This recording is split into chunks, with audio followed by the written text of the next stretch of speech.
Čo by sme mali preto urobiť, aby sme mohli mať kvalitnejší a lepší život? Dá sa urobiť množstvo vecí, ale spýtam sa vás jednu vec.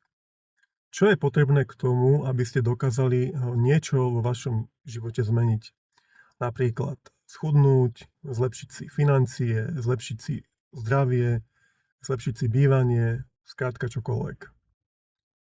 Podľa mňa jedna z najdôležitejších vecí je sa naučiť koncentrovať.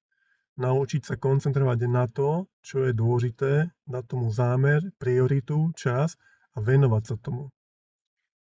Ak sa pozrite na dnešnú dobu, tak množstvo vecí je zámerne spravených tak, aby odvádzali našu pozornosť od nášho vnútra. Sme dennodenne obrovsky rozptylovaní mnohými vecami, reklamami, akciami, zľavami, len preto, aby sme boli neustále v mentálnej činnosti, aby bolo naše vedomie stále vyťahované von. A keď to takto je, tak nedokážeme byť ani 15 sekúnd v tichu, nedokážeme byť ani 5 minút len tak sedieť, stále siahame po mobile, stále potrebujeme niečo robiť. A takýmto štýlom v živote iba reagujeme. Znamená to, že keď napríklad okolo vás prejde niekto vám niečo povie, čo sa vám nemusí páčiť, hneď na to reagujete a môžete si to potom niesť celý deň, môžete o tom premýšľať, prečo vám to ten človek takto povedal. Idete v aute, niekto vám nedá prednosť, začnete nadávať a kričať a vraveť, aký je ten a ten taký a taký.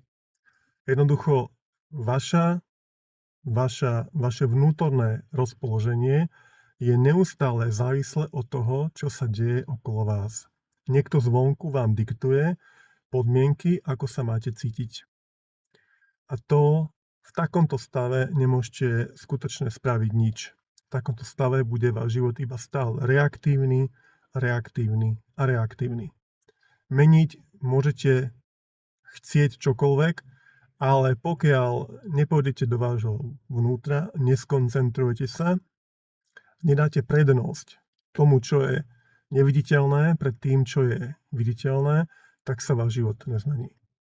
No a prečo vám tu takto teraz hovorím? Znamená to, že Qigong, divoká hus, učí ľudí koncentrovať sa do svojho vnútra. Učí a otvára brány k novému smeru v živote. Od reakcie ku tvorcu. Prestávame tak reagovať a začíname skutočne tvoriť.